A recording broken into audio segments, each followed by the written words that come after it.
going to discuss how to design and evaluate effective assessments.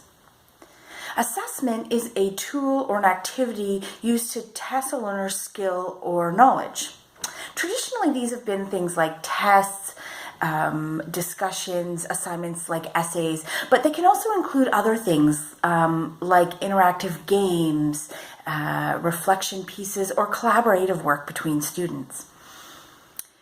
I've listed 4 considerations for designing assessments within the course.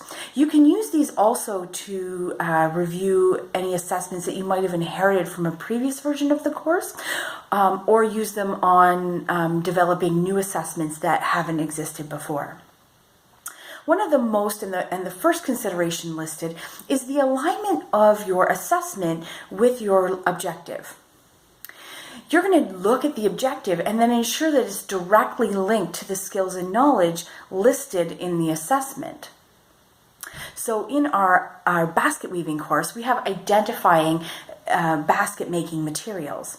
We're going to make sure that we have activities and assessments that require the students to use the skill of identifying basket making materials. We're going to pay close attention as well to make sure that the performance that we're actually measuring is what is actually listed in the goals and objectives. A common mistake is to relate the objective to the assignment, but then measure something else altogether.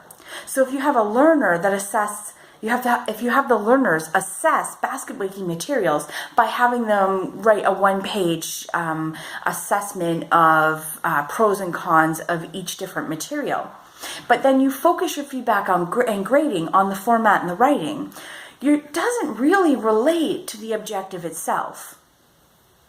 The feedback should be specifically appropriate and specifically measure the things that are listed in the objective. Also, how well the student understands those components of the material and how they can apply that knowledge. Once you have the assessment, then you need to develop your instructions, your grading, and your feedback.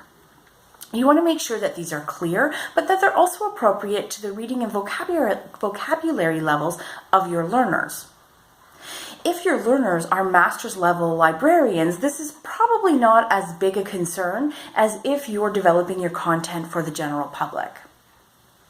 It is highly recommended that you use a rubric or a similar tool like a checklist for developing the instructions as well as the feedback and grading format if applicable. This allows you to be extra consistent in the grading and the feedback, which is essential for students. The final consideration is higher order thinking. And what higher order thinking is it's that next step beyond just memorizing.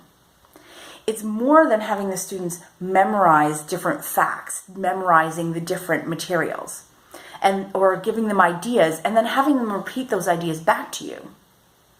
It's having them work with the ideas and concept, connect them in new ways, connect them to new facts or new concepts, having them categorize or manipulate them, having them take those ideas and apply them to different scenarios or apply them to different properties.